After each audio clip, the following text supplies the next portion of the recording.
Menurut saya ya, mungkin ini strategi Pak Prabowo ingin mengikat ini semua, dikurung dulu di bawahnya, lalu nanti dia gempur pelan-pelan. Menurut teman-teman, mana yang lebih mudah?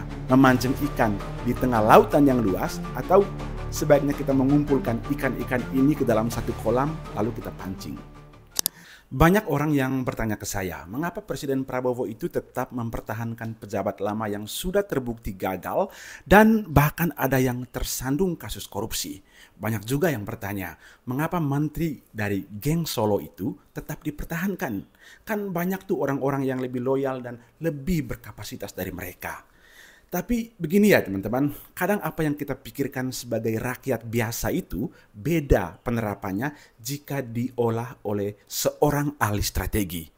Kata kuncinya begini, jika kamu ingin menangkap koruptor, mana yang lebih mudah? Berbaur dengan mereka atau malah menjauh dari mereka? Kunci kemenangan atas musuh adalah mengenali diri sendiri dan mengenali musuh. Kenali musuhmu dan kenali dirimu sendiri, maka dalam 100 pertempuran kamu tidak akan pernah terkalahkan. Atau dengan kata lain, untuk mengetahui musuhmu, kamu harus menjadi musuhmu. Dan ini bukan omon-omon bro. Saat ini, kalau lu mau aja meluangkan waktu sedikit untuk searching, sebanyak 80 koruptor sudah ketangkap di era Prabowo memimpin selama 9 bulan ini. Sampai pada hari ini. Dari koruptor kelas 3 sampai dengan level hiu dan paus.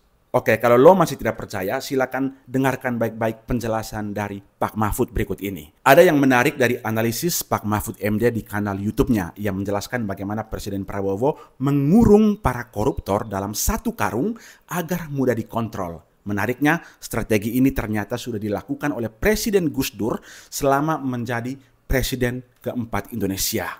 Lantas, caranya bagaimana? Menurut Mahfud, para koruptor yang memang sudah terendus kasus hukum sengaja dimasukkan ke dalam kekuasaan menjadi bawahan presiden. Inilah yang dinamakan dengan strategi mengurung dalam satu karung kekuasaan agar mudah dibidik dan dikontrol. Setiap langkah mereka diamati, dikontrol langsung oleh orang-orang presiden. Sehingga jangan heran jika orang-orang yang selama ini dianggap teman presiden pun satu persatu mulai diincar oleh lembaga penegak hukum. Salah satu contoh yang paling nyata adalah penangkapan Noel Ebenezer yang merupakan salah satu teman presiden atau loyalis Presiden Prabowo yang ikut memenangkannya dalam Pilpres tahun 2024 lalu.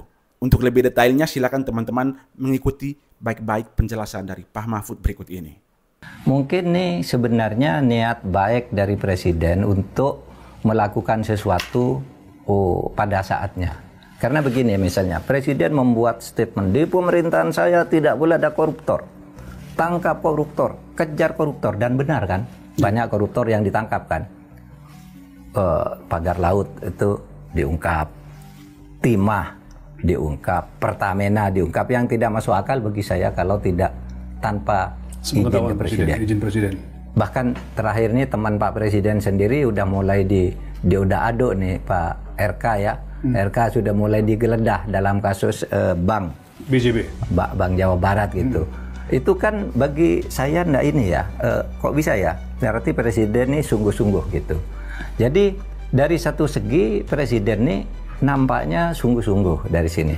Tapi mengapa kemudian di segi lain presiden ini kok melakukan dua hal yang menurut logika hukum itu seharusnya tidak dilakukan? Apa itu? Itu orang-orang di kabinetnya yang punya indikasi korupsi dan ugal-ugalan itu dibiarkan. Padahal dugaannya dulu sudah pernah keras dipanggil ke KPK dengan ini. Kenapa itu tidak diklirkan? Dipanggil ke Kejaksaan Agung, tidak diklirkan. Semuanya malah dirangkul masuk ke kabinetnya. Sehingga dari segi ini saya mengira begini nih. Mudah-mudahan sekurang-kurangnya diharapkan kalau ini dianggap bukan strateginya Pak Prabowo. Mendudukan Jaya, Pak Prabowo ini ingin meletakkan kekuasaan dulu di bawah dia.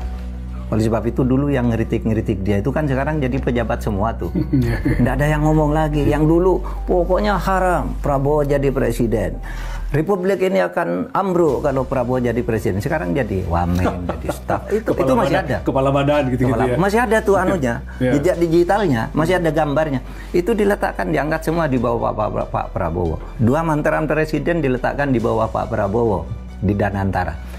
Menteri-menteri banyak tuh yang bermasalah masuk. Menurut saya ya, mungkin ini strategi Pak Prabowo ingin mengikat ini semua, dikurung dulu di bawahnya, lalu nanti dia gempur pelan-pelan. Seperti dulu Gus Dur kan pernah melakukan strategi itu. Gini Pak Mahfud, masukkan aja ke sini dulu, lalu angkat ke atas biar dipanah dari bawah oleh orang-orang gitu. Itu kata Gus Dur. Gus Dur dulu itu ketika membentuk sesuatu. Iya. Jangan-jangan Prabowo ini begini, orang diletakkan di bawahnya dulu sehingga dia nggak berani ngomong, malu mau ngomong, takut. Semuanya kan nggak ada ya. Ini yang dulu sangat kritis kepada Prabowo kan diam semua. Sekarang sudah ada di bawahnya. Menterinya juga nggak ada yang berani. Jadi under kontrol presiden. Ya, dan tidak ada yang sekarang ini menteri-menteri baru nih yang kelihatan mau berkorupsi sekarang nggak berani loh. Iya kan? Yeah. Mungkin ya Pak Prabowo sudah tumpuk dulu aja di sini di satu karung ini, nanti lalu ditali biar ditusuk rame-rame saya bisa memberantas yang ini. Mungkin. Kalau itu betul Pak Mahfud senang itu. Kalau itu betul senang. Oleh sebab itu saya katakan ini bukan analisis tapi harapan. Di sisi lain, Prabowo juga tampaknya ingin mengembalikan peran militer ke dalam struktur pemerintahan. Mahfud MD membaca bahwa setelah Dwi Fungsi ABRI dicabut pada reformasi 1998, hampir semua institusi dikuasai oleh sipil. Namun korupsi justru semakin canggih, berkembang, bahkan sampai ke level desa. Ini mengingatkan kita pada salah satu prinsip Machiavelli dalam bukunya The Prince. Lebih baik memiliki tentara sendiri daripada mengandalkan tentara bayaran. Dalam konteks ini, Prabowo mungkin melihat bahwa institusi sipil yang terlalu lama menikmati kekuasaan telah membentuk jaringan korupsi yang mengakar. Dan kita tahulah setelah reformasi, Dwi Fungsi ABRI itu dilenyapkan dan kebanyakan orang-orang sipil yang masuk ke dalam pemerintahan, sehingga teman-teman bisa melihat bagaimana hasilnya sampai pada saat ini. Korupsi malah merajalela bahkan sampai ke level desa. Cara untuk membongkar sistem ini bukan lagi hanya dengan penegakan hukum semata. Bro, korupsi itu sudah seperti kanker di Indonesia. Kalau kamu masih menggunakan pendekatan-pendekatan yang biasa, maka tidak mungkin akan bisa dilenyapkan dari bumi pertiwi ini. Tetapi juga dengan memasukkan unsur militer ke dalamnya. Tentara yang selama ini memiliki disiplin dan loyalitas tinggi terhadap hierarki kepemimpinan dapat menjadi alat untuk menggembosi sistem korupsi yang sudah sangat menggurita ini. Itulah alasannya mengapa kemudian TNI mengkawal kejaksaan di seluruh Indonesia. Dan saya sendiri baru paham, ternyata yang diburu Prabowo itu oligarki sekelas Reza Khalid. Orang ini punya kaki tangan di mana-mana, bahkan di dalam kekuasaan. Bayangkan jika bukan TNI yang menjaga, ya apeslah seperti era-era sebelumnya. Saat Petral yang merupakan sarang mafia migas dibubarkan oleh Jokowi, malah mereka itu berganti baju lalu menyusup ke anak-anak perusahaan Pertamina. Di era Prabowo baru ketahuan kan 1.000 triliun uang negara lenyap selama 5 tahun. Jika kita melihatnya lebih jauh, strategi ini juga selaras dengan pemikiran Otto von Bismarck, sang Iron Chancellor dari Jerman. Bismarck percaya bahwa politik adalah seni mengelola kekuatan. Dan lawan-lawan harus dikelola dalam satu sistem agar tetap terkendali. Alih-alih membiarkan lawan beroperasi di luar, lebih baik mereka didekatkan dan ditempatkan dalam posisi yang bisa dikendalikan. Disinilah kita bisa mengerti bagaimana taktik mengurung koruptor itu ala Presiden Prabowo. Dalam dunia strategi ada pepatah lama, saya akan mengulanginya lagi. Sun Tzu dalam The Art of War mengatakan, jika kau mengenali musuh dan mengenali dirimu sendiri, kau tak perlu takut akan hasil dari 100 pertempuran. Apa yang dilakukan Presiden Prabowo saat ini tampaknya selaras dengan filosofi ini. Strategi mengurung dalam satu karung yang diungkapkan oleh Pak Mahfud bukanlah hal baru. Ini adalah taktik klasik dalam politik dan peperangan.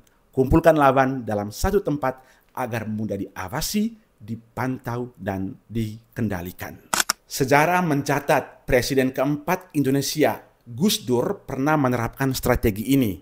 Para tokoh yang memiliki rekam jejak korupsi atau kecenderungan bermasalah justru dimasukkan ke dalam lingkaran kekuasaan. Alasannya sederhana, lebih mudah mengontrol musuh yang berada di dalam jangkauan ketimbang yang bergerak bebas di luar sana.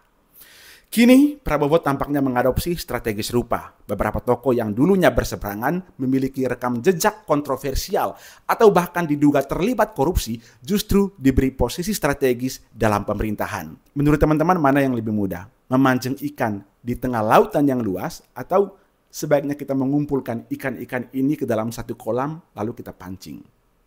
Nah, dengan begini setiap langkah mereka dapat dipantau langsung oleh Presiden. Tak heran jika satu persatu tokoh yang dulu dianggap teman mulai tersentuh oleh aparat penegak hukum.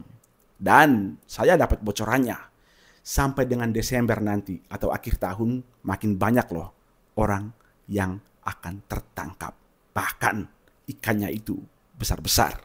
Ini menjadi sinyal kuat bahwa strategi ini sedang berjalan. Tidak semua yang masuk dalam lingkaran kekuasaan berarti mendapatkan perlindungan. Justru mereka berada dalam pengawasan yang ketat.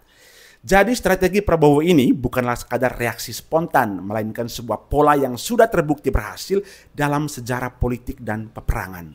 Mengurung lawan dalam satu karung bukan hanya membuat mereka lebih mudah diawasi, tetapi juga memastikan bahwa jika ada yang mencoba bergerak di luar jalur, mereka bisa segera ditangkap. Namun pertanyaannya kini adalah apakah strategi ini akan berhasil dalam jangka panjang atau justru para serigala berbulu domba ini akan menemukan cara untuk kembali menguasai sistem dari dalam.